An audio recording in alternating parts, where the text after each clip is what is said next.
Well, keep in mind that before Sun Records, I opened a little small studio in January of 1950 at 706 Union, Memphis, Tennessee. And I started it primarily to ultimately record people. Mainly at that time, I had in mind black artists. Then I knew, though, in the beginning that I would have to do what I could do, which was record weddings, funerals, conventions, anything that was taking place in the community that I could get a part of and make a little money, then to keep the doors open while I tried to get around to doing the thing that I'd hoped that I would be able to do. So it was about, I'd say a year there from 1950, January 50, until the early part of 51, before I had the opportunity to play around with some of the black artists in the Delta region and mainly from the environs of Memphis, Tennessee. Some of those artists were people like B.B. King, Rufus Thomas, and Jackie Brinston. And little Junior Parker, Ike Turner, the Prisonaires, little Walter Horton. These may be familiar to a lot of your people, and some of them may not be so familiar, but in times gone by, they were familiar to an awful lot of people, and the segment of people that really liked so-called race music at that time. Little Milton, James Cotton, the Howlin' Wolf, Chester Burnett, that was later, to me, one of the greatest artists I ever recorded. That was the type of people that once I made them feel at home and knew that they were welcome to come there for an audition at no charge to them, then we began to get into this, because that was the type of thing that I felt I had a real spontaneity for, so far as my view of what I had heard in childhood back on the plantations down in northwest Alabama. So that was mainly the things that we did. First of all, we tried to keep the doors open, doing anything that we could, because at that time I still had a part-time job at WREC Radio here in Memphis. So after that, though, we started with B.B. and Roscoe Gordon, that we recorded for RPM and RPM and Modern Records on the West Coast there, and then we did Jackie Brinston and Ike Turner with Rocket 88, and I leased those. This was before Sun, as you say. So that's basically how we started Sun Records and Memphis Recording Service, one and the same thing in effect at that time. Now, can you tell me, when was your first encounter with Elvis? What was he doing for a job? What was the nature of his first job? Well, it's well known that Elvis did come by under the aegis, supposedly, of making a record for his mother, and I think most of the people that are listening to this probably know that, and I think to a great extent that was true, but I think he had listened to some of those artists that I had named, plus he was a big fan of so many black artists and also country artists like Hank Snow and Hank Williams and people like that, that it was a real thing for him to get up the courage actually to come, although we gave free auditions. Being as timid as Elvis is or was, it was very difficult for him to come in and say, well, Mr. Phillips, I would like to have an audition. I think I can make a record. So he came in and told me that he wanted to make a record for his mother on her birthday. So that was my first encounter, and it just was sheer luck that particular day. I was working on some tapes in the control room of some other artists I had recorded, and I decided to just take a shot. Oh, what, I'll get away from what I'm doing and listen to this young man. He looks like, well, he just looked like a good, young, innocent country young man that, hey, what have I got to lose? Let me listen to him. So that's how it started. Right. Now, how old was he? He was about 18 or 19, wasn't he, at that time? 19, yeah. Okay. Now, at what point did you decide to, what did you hear the first, when he auditioned for you? What did you hear? What was your reaction to what you heard? It simply amazed me because Honestly, God, I had no way of knowing Elvis Presley or Elvis Jones or anything else at that time, of course. It was strictly at that point. I'm sure that he would have come back because he was a fan, especially of Little Junior Parker, that I had been recording. And but the minute, now believe this is hard to believe, but it's a fact. The minute the cat opened his mouth, I knew I heard something different. Now, although he was trying to do, what's Bill Kinney's old, with the ink spots, what was the name? That's When Your Heartaches Begin, and John and Sandra Steele had out on a relatively unknown label, My Happiness, you know. And even though he was doing, How Can You Beat Bill Kinney, okay? And the version of John and Sandra Steele on My Happiness was, even though it was a country-type record, was very difficult to beat. But I heard in this totally unpolished voice a thing that impressed me. It sincerely impressed me enough to make sure I got his name and address to be back in contact with him. But I was pretty certain that he would be back in contact with me, but yet on the other hand, he wound up being such a rather reserved person, it might have taken him longer than it did for us to finally get back together. At what point did you guys finally get back together? Oh, it was 3 or 4 months later, something like that. I was going to the maximum security prison in Nashville to record the prison airs, and I had heard that there was a writer in the prison there that had a number of songs he wanted me to listen to.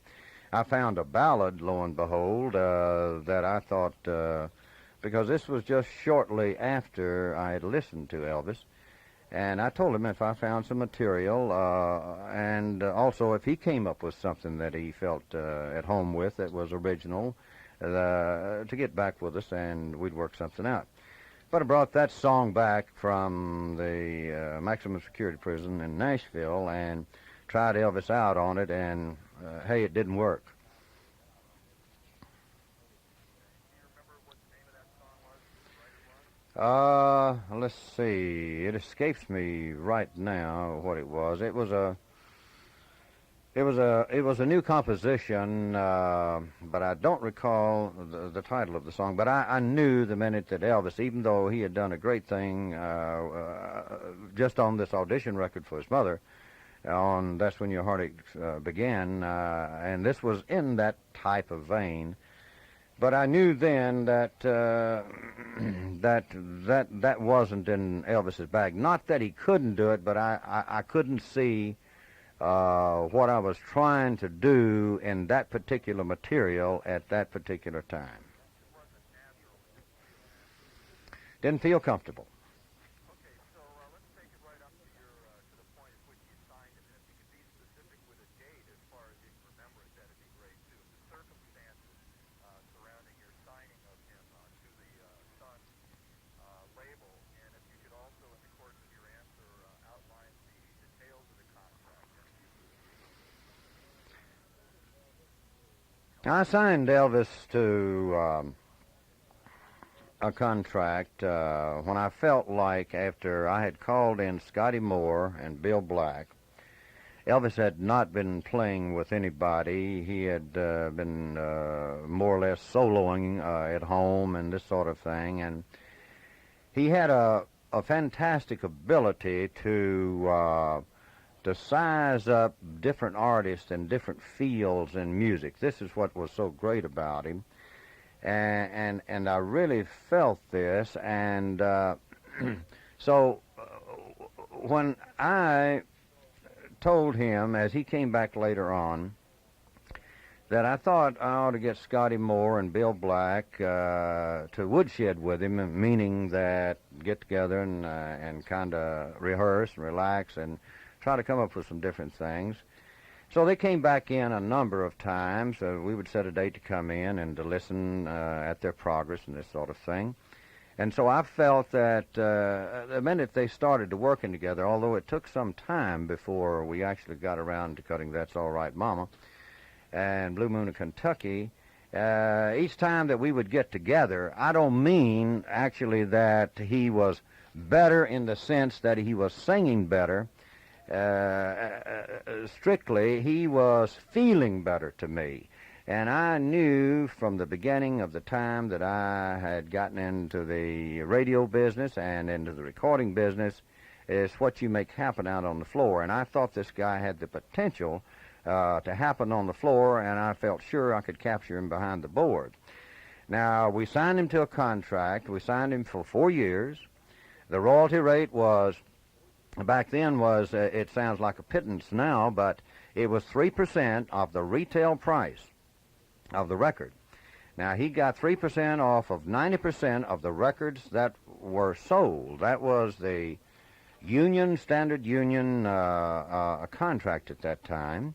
But you keep in mind, the wholesale record price at that time was 40 cents. The retail price was 79 cents in most stores.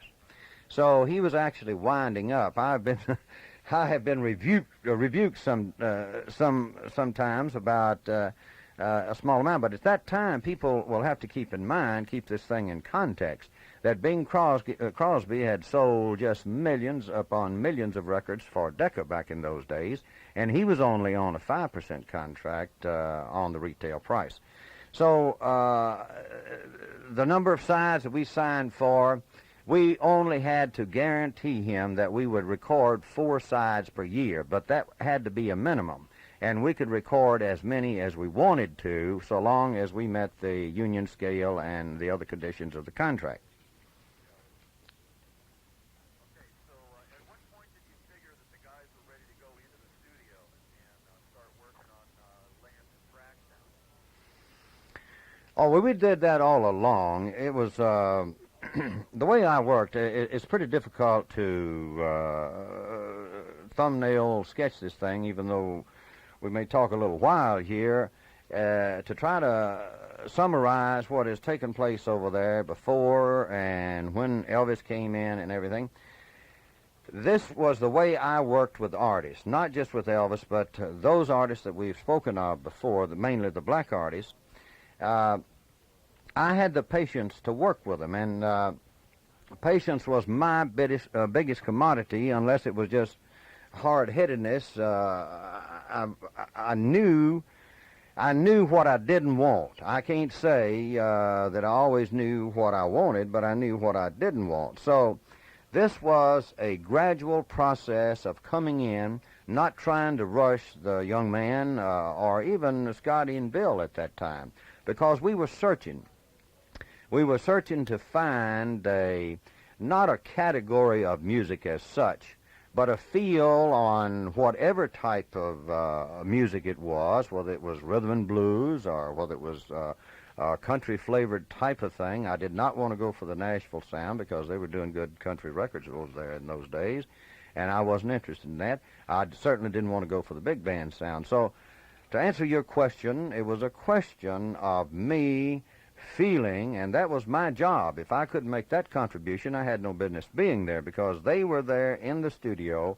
It was up to me to guide them, and when I felt something, I felt it, and if I didn't feel it, I was honest with them and told them.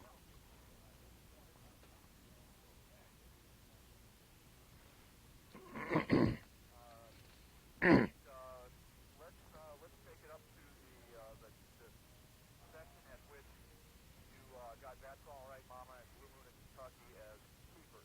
These are the ones you wanted to release. Can you recall that particular session?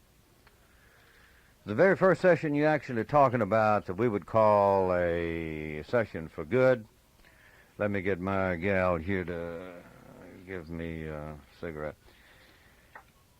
I can say that when we came to the time that we actually recorded That's All Right, Mama, and Blue Moon of Kentucky, we had almost given up another time. But the important point to keep in mind here was, and it was up to me to do this, and was not for these people or any of the other artists that I worked with to become discouraged if we didn't come off from the different times that they came in to record.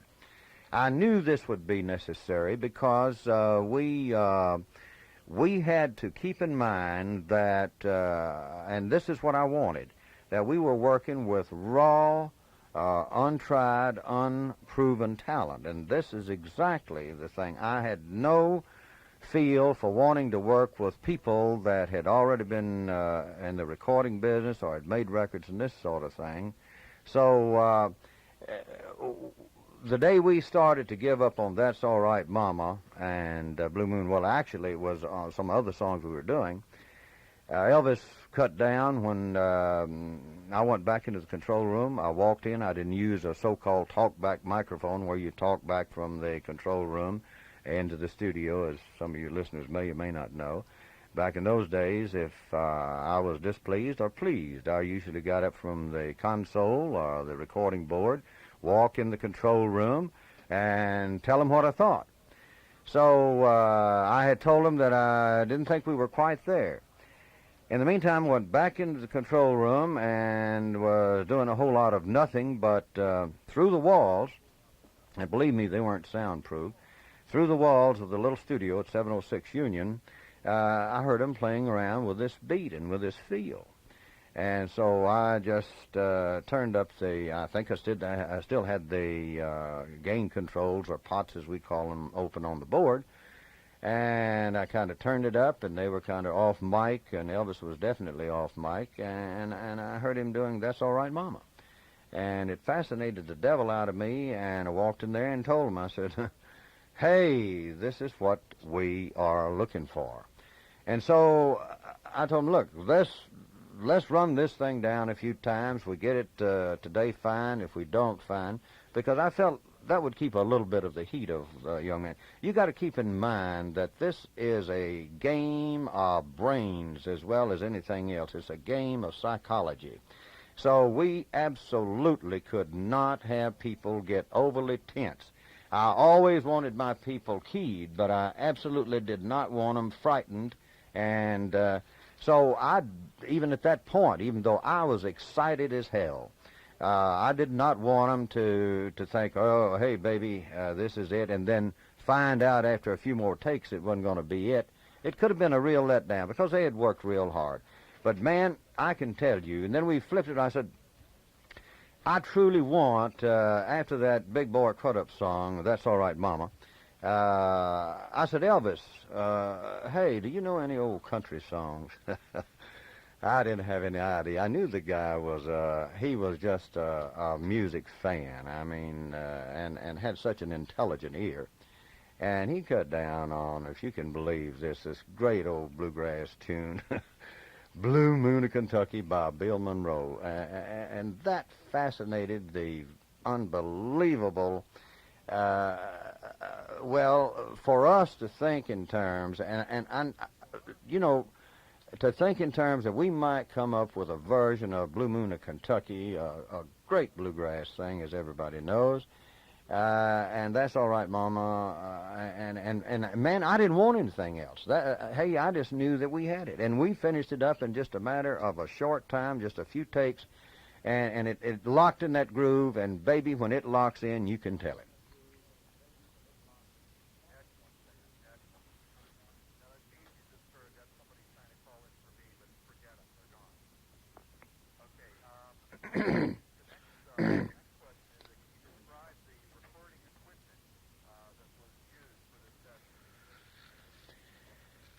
I never put two. At that time, of course, I was so meager in my funds, even though I had recorded a lot of artists at that time, unknowns that had become very successful.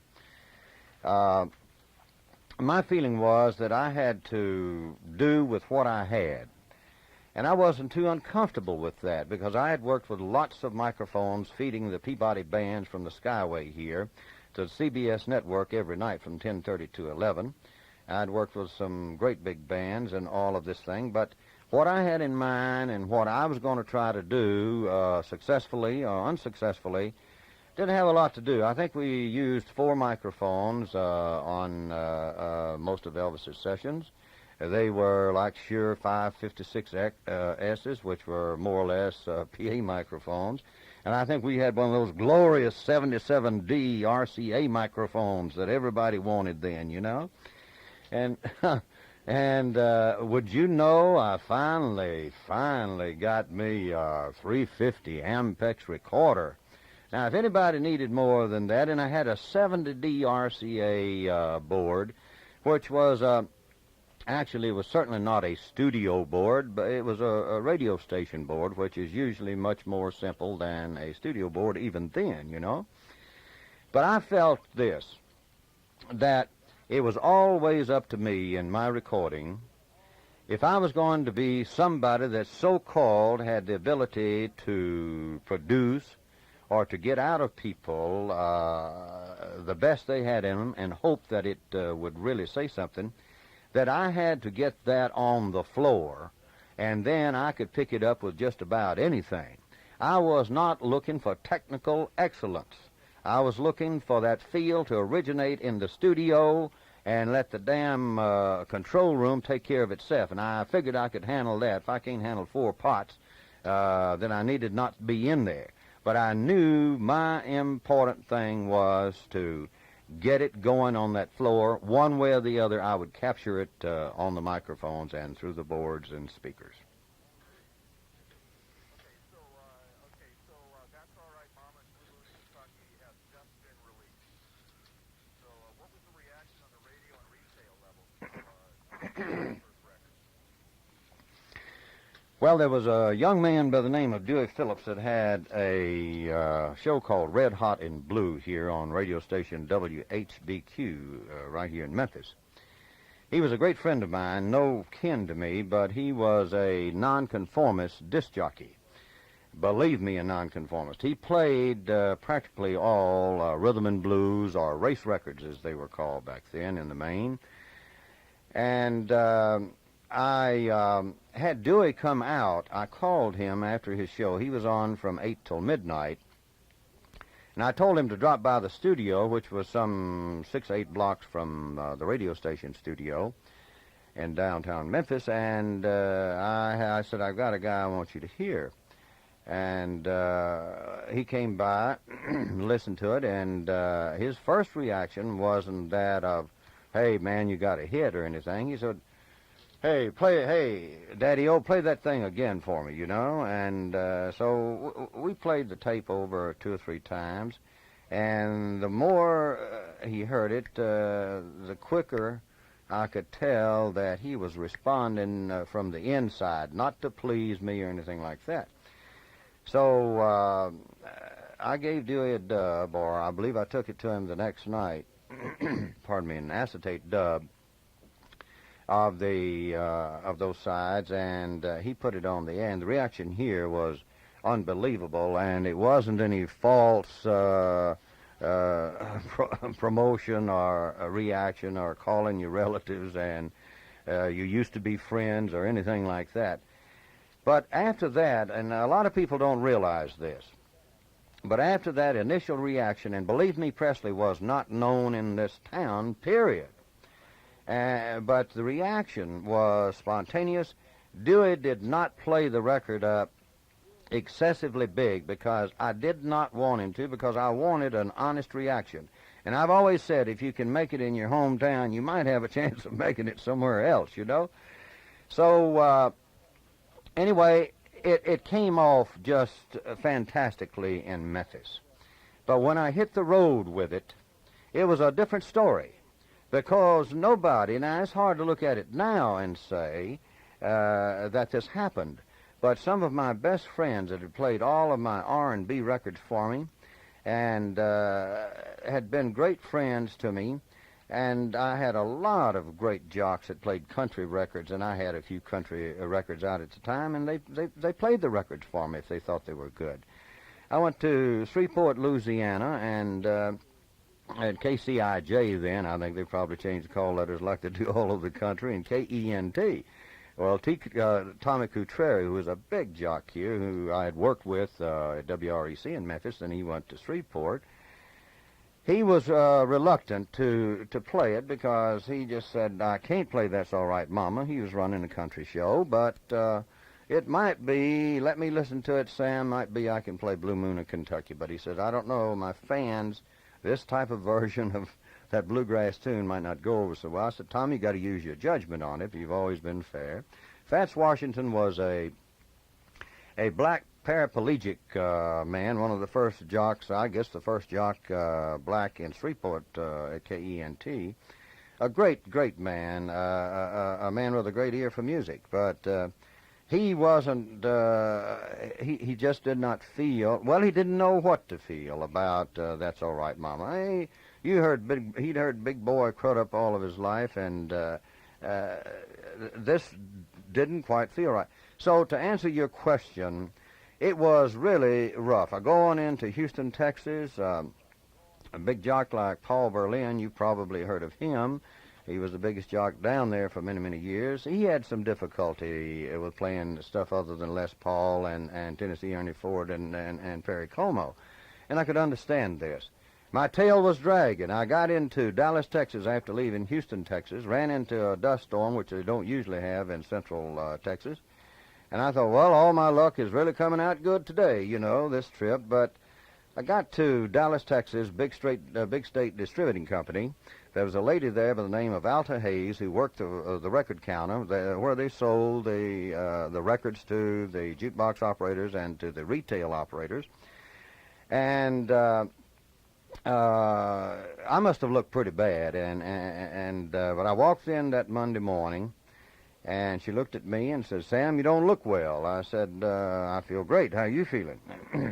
But anyway, we took off and went, and she had already gotten a sample copy of the record.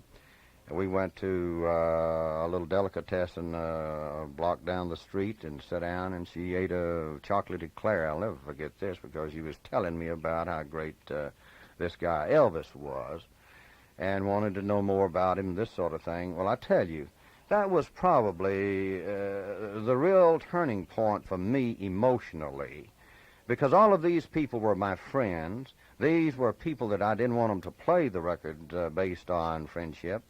But this is the type of thing initially that I ran into. But thanks to Alta Hayes and later on many, many more people, they could see, I think, what I was trying to do, and they saw that it was definitely something different. And they also, I believe, ultimately, after conversations on the phone and after as many contacts as I could make in person, we began to get some plays on Elvis. And the story, here is the double red line on the accountant's page. The people, once they heard Elvis Presley, it was amazing.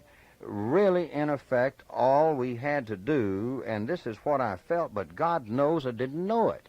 Even with the spontaneity that we got out of Memphis, Tennessee, it was one of those things where when he was heard, there was something that came through that speaker, whether it's a little 3-inch speaker on your kitchen table, or whatever, a hi-fi or something in your bedroom. Elvis Presley came through with that intangible that is so important in this business. Now, Sam, at what point did Elvis start making public appearances in your lifetime?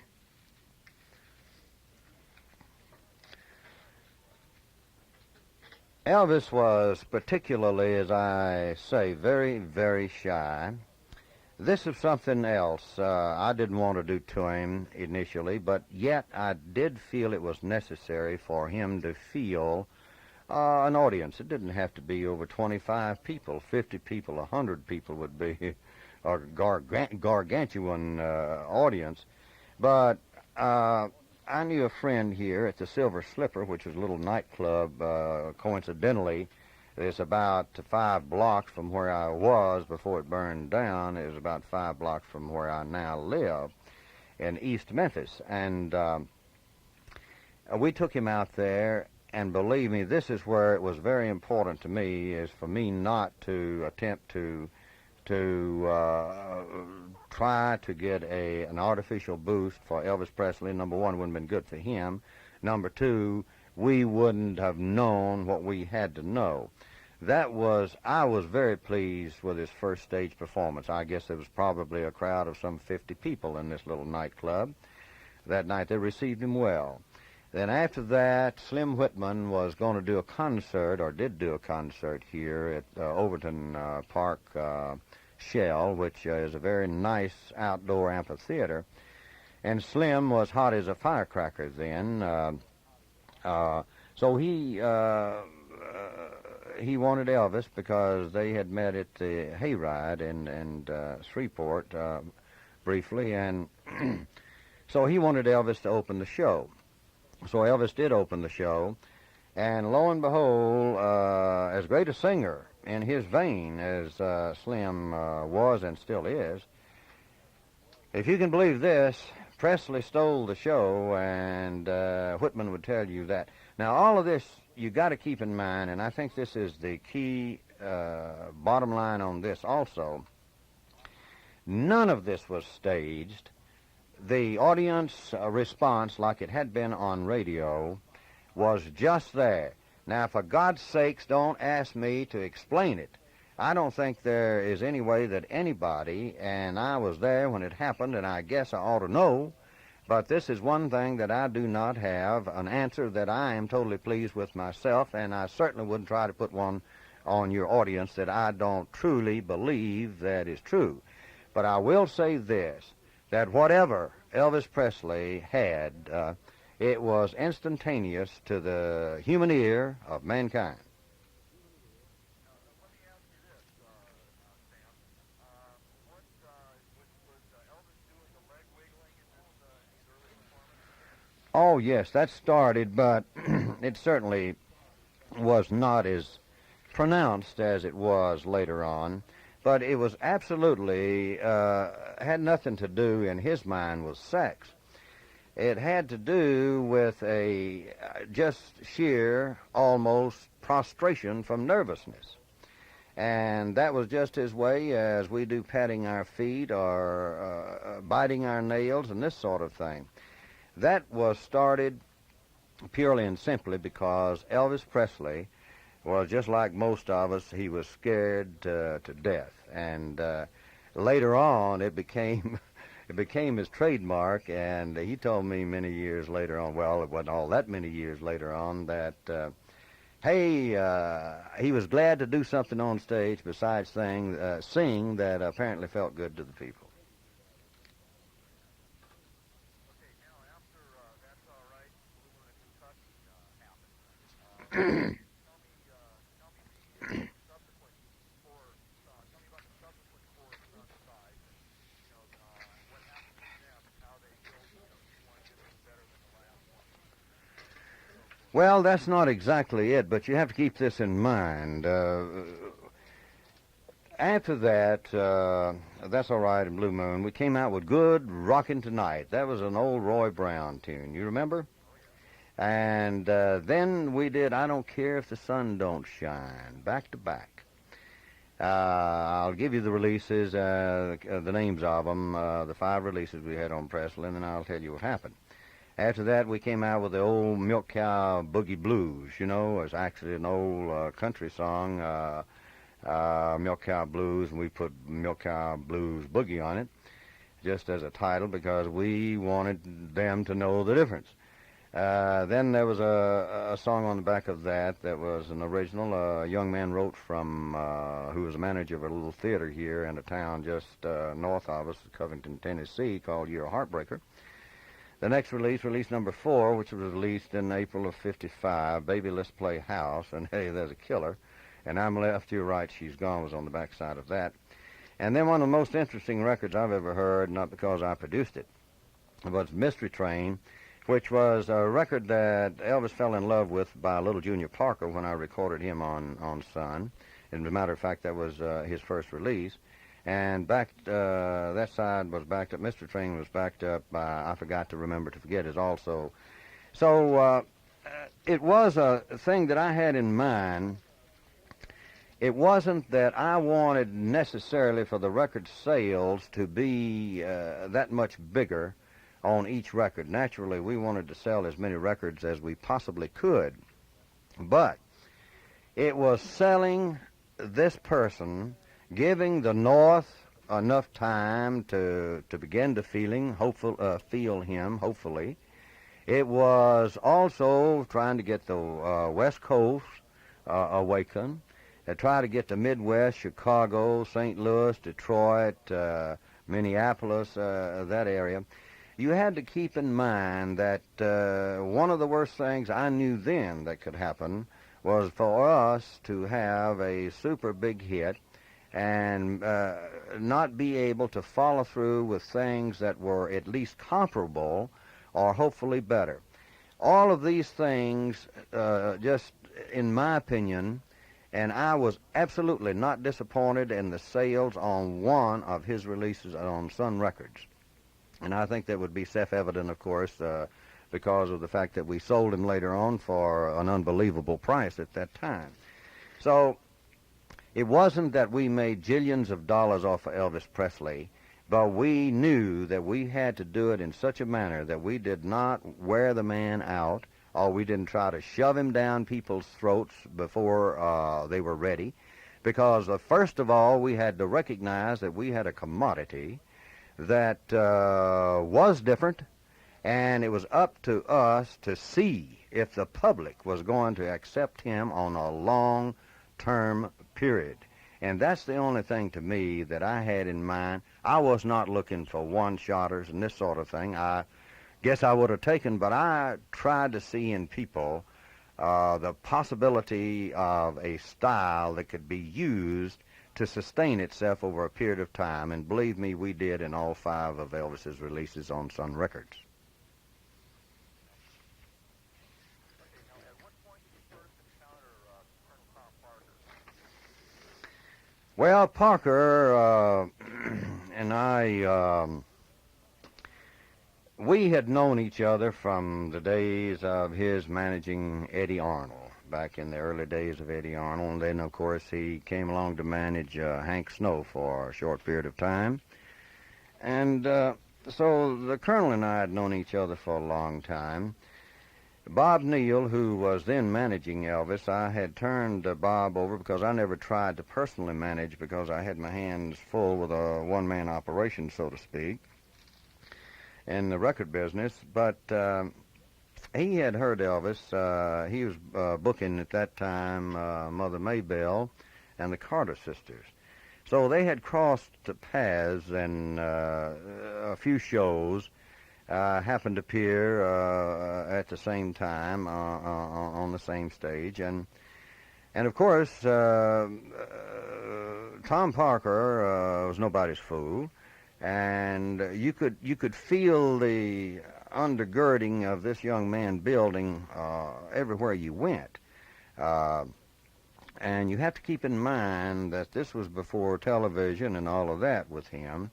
So it was one of those things that Parker had his ear to the ground, and naturally, being the businessman that he is, I got the word that it was going out to my distributors that possibly Elvis Presley's contract was for sale. Well, now that disturbed me no end, so I called Bob Neal and said, "Bob, do you know what you're doing to me? And I turned Elvis over to you to manage him, and you can ruin me with my distributors. They'll think I am not leveling with them, and these people have been as much a part of helping us to make Elvis what he is today as any of us have been, because they have trusted me, trusted my word, and they have worked for him." And he said, "Well, it's not me. It's not me. It's the report is getting back to me from too many distributors. There's some rumblings, and I want to get at the bottom of it." Well, I later found out via the grapevine, I won't mention the name, but I found out who it was. It was Tom Parker, spreading the news that possibly Elvis Presley was going to be leaving Sun Records. I beg your pardon? So I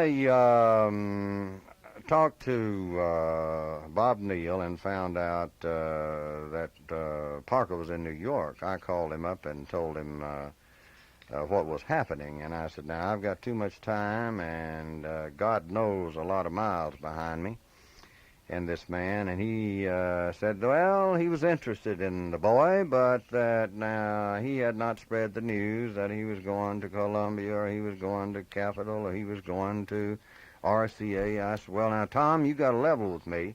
I said, if you want to do some talking about the possibilities, that's fine. You can come on down here and we'll talk about it, but I said, it's not going to be cheap, and I said, I am not necessarily at all interested in it. Well, he had asked me, he says, would you sell Elvis's contract? I said, man, don't talk to me. I might even sell my mother, you know. But anyway, he said, well, I'll tell you what I'll do. He said, well, I'll get on down there tomorrow or the next day, and I will call you and let you know and set up an appointment with you. And so we did. I was building my first radio station here in Memphis at the time, and sure enough, he came in town the next day. We sat down and talked at the Holiday Inn. I had studios for the first radio station I built here in '55, right there in the Holiday Inn, too, which was, incidentally, the second Holiday Inn that was ever built in the world. But anyway, we sat down and went over this thing, and I made him an offer. I said, well, Tom, look, I do need the money. I have got some other people that I am working with that I have an awful lot of confidence in, but there's certainly no demand in this respect for them. So he asked me what I would take, and after quite a perusal on it, I gave him a figure.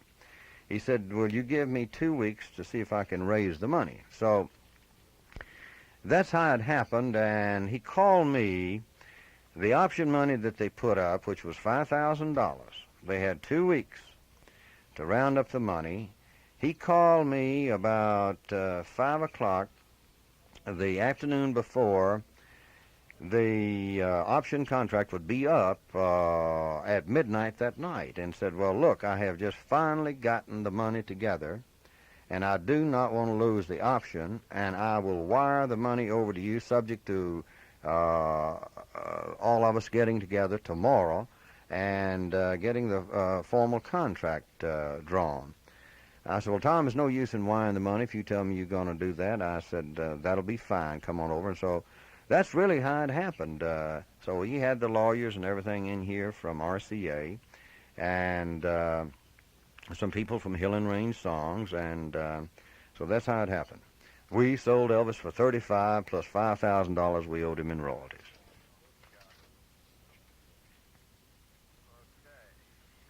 Okay. Meanwhile, there was all the material that Elvis had recorded for Sun, both released and unreleased.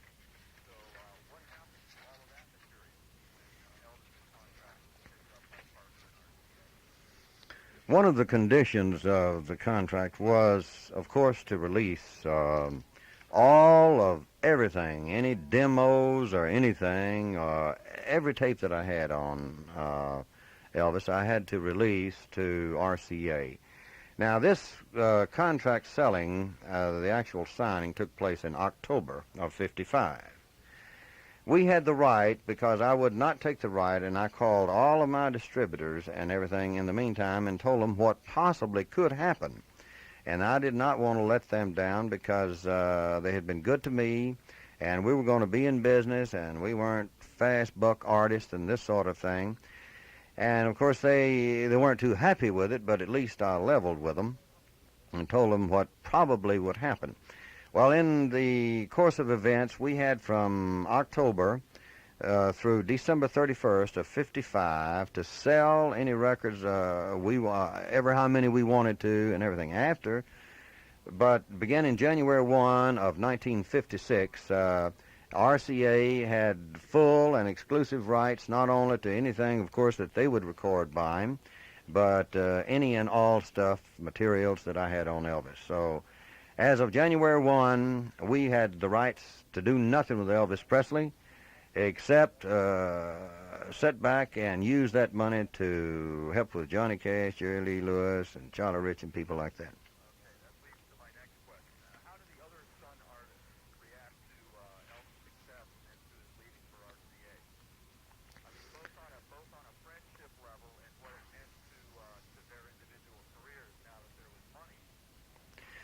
Well, you keep in mind that Elvis Presley, none of this would have taken place on Elvis's part or my part either without we were in total agreement on him going to another label. I would have never done this, and Elvis would have never done this to me either. So this was a mutual thing, and believe it or not now, and you can imagine that a young man like this saying, oh, man, you mean I'm going to get to go to RCA? You would have thought that he would have jumped up and down and hollered and screamed, hallelujah, you know? But it wasn't that way. I think he felt a certain security with what we were doing, the progress that we had made, and he wasn't at all of that enthusiastic, and he wasn't trying to hide it or anything like that. It was an awful lot on his mind. So this meant that I had to do a lot of talking to Vernon Presley and to Gladys and to Elvis, because when you dealt with Elvis back then, you made sure you dealt with Gladys and even with Vernon, because it was a unit, you know. That's correct. But we had signed in the contract, we had the right, and of course they also signed because he was of minority status. But the other artist reacted. That's right. Well, you said minority status, and that might be, some people might think that meant he was black or Oh, I got you. Okay, let me start all over again on that. At that time, Elvis was underage. At the time that I sold his contract to RCA, you had to be 21 in the state of Tennessee to be of legal age.